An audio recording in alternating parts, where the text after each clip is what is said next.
everyone. Today I'm going to do an experiment. For that I need a clay, a long stick, tea light candle, like this spiral cut paper and a matchbox. So first we will take a clay and stick. We will stuck this stick on the top of the clay. Now we will take spiral cut paper and put on the end of the stick. Now we will blow the tea light candle.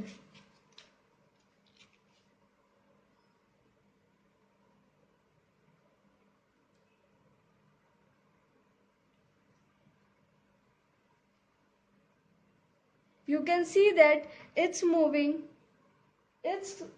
This happen because the heat of the flame causes air to move upwards, pushing against the curved paper and making it to turn around. You can see it how it's turning around.